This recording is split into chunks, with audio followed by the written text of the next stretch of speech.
McGarvey and the Puddle Street Gang. When passing the old folks' home one day, Grandma McGarvey saw a display. "Volunteers wanted," she murmured with glee. "I'd be perfect for that. They'll be glad to have me." She hurried inside and reported for duty. The matron appeared all grumpy and snooty. "We're looking for someone sedate and refined to talk to the old folk and keep them in line. You'll do, I suppose, since you're elderly too. You'll understand just what I want you to do." Ooh. "Here are the games that we'd like you to play. I dare say you know them. They're all from your day. There's checkers and chess and gin rummy too, although we just called it rummy because gin is taboo." "Can I make something up?" Grandma asked. "A surprise?" "Not a chance," snapped the matron, rolling her eyes. "Just stick to the things that I've told you to do." And she opened the door and pushed Grandma through. "This is Grandma McGarvey, our new volunteer. She'll be in charge while I'm not here. I've told her the rules. Now you lot behave." "Pleased to meet you," said Grandma, and she gave them a wave. The old folks said nothing. They just looked at the floor. Then one old lady said, "Have I seen you before?" "Perhaps," replied Grandma. "I lived round this way when I was a girl back in the day. I led a fine troop called the Puddle Street Gang. We'd meet up in the schoolyard, and when the bell rang, we'd hurtle back home to plan a surprise.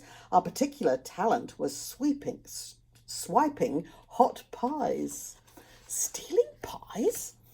"Those pies were my mother's," the old lady said. "Don't you remember me? Hawkeye McStead. I used to stand lookout and keep very still so someone could steal the pie off the sill."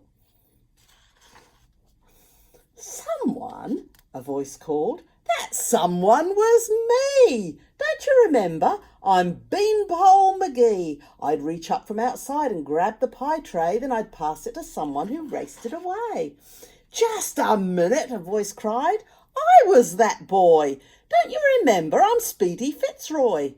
I'd run like the wind with a friend by my side, and she had a treehouse where we used to hide."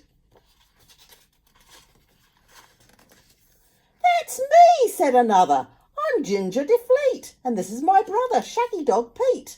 We'd set out the cutlery, plates and chairs, and cut up the pie into suitable squares. Then Biter Baroni would do a taste test." "That's right," said an old man, "and custard was best." He peered up at Grandma. "Can it be you, Bomber McGarvey, who led the whole crew? Who designed the exploding custard grenades out of leftover pies from our bakery raids? And whenever we got into some sort of scrape, we'd use those grenades to make our escape." Oh, how to make a custard grenade. A piece of pie, preferably a bit mouldy, a paper bag, a piece of string, and you make one custard grenade. That's funny. "Absolutely," laughed Grandma. "Yes, it is me, and you're still in fine form from what I can see. The Puddle Street Gang, reunited at last. It's so good to meet and remember the past." "Time's up," said the matron, barging on in, "and I do hope you haven't mentioned the gin." "Not a chance," said Grandma, and slipped them a wink. "We're doing quite nicely without any drink." Then the matron said, "See, those games worked a treat. Everyone's happy and still in their seat." "Indeed," Grandma smiled. "We know how to behave, and I'll call in again as there's more to be done." "Come on Friday," said matron. "That's when to drop by. It's a special occasion. We're making a pie." A pie.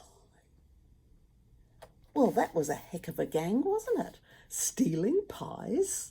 You wouldn't do that, would you? I bet you would. Bye.